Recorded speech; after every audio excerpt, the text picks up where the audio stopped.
आप सभी लोगों को मेरा नमस्कार और आपका स्वागत है मेरे चैनल टॉप 5 एमएस में। मैं सौर सिंह आज आपके लिए केवल स्पर्श रेखा लेकर आया हूं।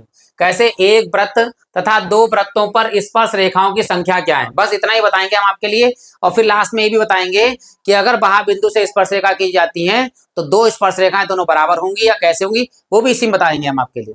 तो शुरू करते हैं कि क्या कि मान लीजिए अगर एक वृत्त दिया जाए आपके लिए, केवल एक वृत्त दिया गया है तो उस पर स्पर्श रेखाएं कितनी आएंगी। तो हम जानते हैं कि एक वृत्त पर जो है वो अनंत बिंदु होते हैं। अनंत बिंदु का मतलब अगर यहाँ से हम शुरू करें तो अनंत बिंदु जो है बिंदुओं का एक समूह होता है वृत्त। तो हर एक बिंदु पर एक स्पर्श रेखा खींचेगी। तो मान लीजिए हमने एक स्पर्श रेखा एक खींच दी, एक खींच दी। इसी प्रकार से हम इस पे कितनी रेखाएं खींच सकते हैं, अनंत बिंदु है तो अनंत स्पर्श रेखाएं खींच सकते हैं। तो यह लिखा है एक वृत्त से जाने वाली स्पर्श रेखाओं की संख्या कितनी है, अनंत है। अब मान लीजिए कि दो वृत्त आ जाएं तो दो वृत्तों में कैसे कंडीशन होती है, तो शुरू करते हैं। देखिए ये है हमारे पास दो वृत्त से जाने वाली स्पर्श रेखाएं। तो अगर जब दो वृत्त एक दूसरे को क्या करते हैं, अंदर हो, याद रखना अंदर हैं, स्पर्श नहीं कर रहे हैं ना प्रतिच्छेद कर रहे हैं। एक वृत्त जो है वो दूसरे वृत्त के अंदर है या कह सकते हैं साकेंद्रीय यानी एक ही किरण है। तो साकेंद्रीय पे उभयनिष्ठ स्पर्श रेखाएं कितनी होंगी। अब मान लीजिए हम अगर अंदर स्पर्श रेखा खींचते हैं इस पर तो ये बाहर प्रतिच्छेद कर रहा है, और अगर हम बाहर खींच रहे हैं तो अंदर कुछ स्पर्श ही नहीं कर रहा है। तो यानी अगर अंदर वाले पे स्पर्श कर रहा है तो बाहर पे छेदक रेखा है, तो कोई भी उभयनिष्ठ स्पर्श रेखा नहीं है। अगर एक वृत्त दूसरे वृत्त के अंदर है तो स्पर्श रेखाओं की संख्या या उभयनिष्ठ स्पर्श रेखाओं की संख्या कितनी होगी, शून्य होगी। जब दो वृत्त जो हैं एक दूसरे के अंतः स्पर्श करते हैं, अंदर मतलब अंदर से, एक वृत्त के अंदर दूसरा वृत्त है लेकिन स्पर्श कर रहा है तो कितने बिंदु पर स्पर्श करेगा, एक ही बिंदु पर। तो इससे जो उभयनिष्ठ रेखा खींचेगी वो उभयनिष्ठ रेखा कितनी होगी, केवल एक।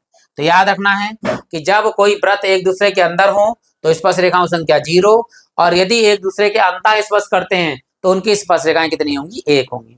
बढ़ते हैं आगे, क्या है देखिए कि जब दो वृत्त एक दूसरे को प्रतिच्छेद करें, प्रतिच्छेद का मतलब दो बिंदुओं पर काट रहे हैं, एक यहाँ पर एक यहाँ पर। अब इनसे उभयनिष्ठ स्पर्श रेखा कितनी होगी, एक तो ये जाएगी यहाँ से ऊपर से और एक जाएगी ये।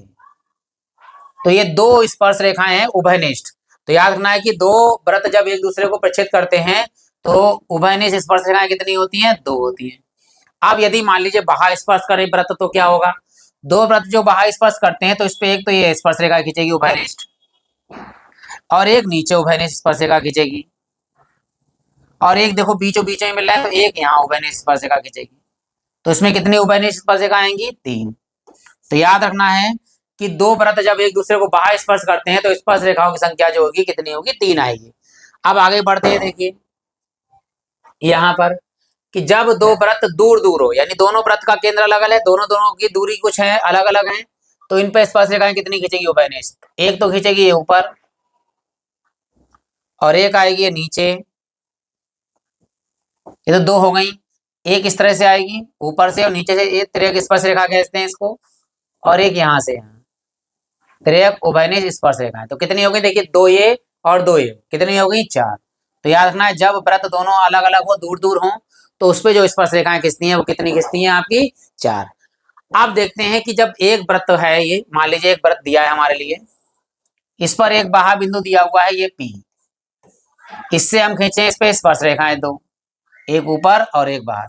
तो याद रखना है कि बाह्य बिंदु से एक वृत्त पे खींची गई कितनी स्पर्श रेखाएं होती हैं, 2 होती हैं, और दोनों बराबर होती हैं।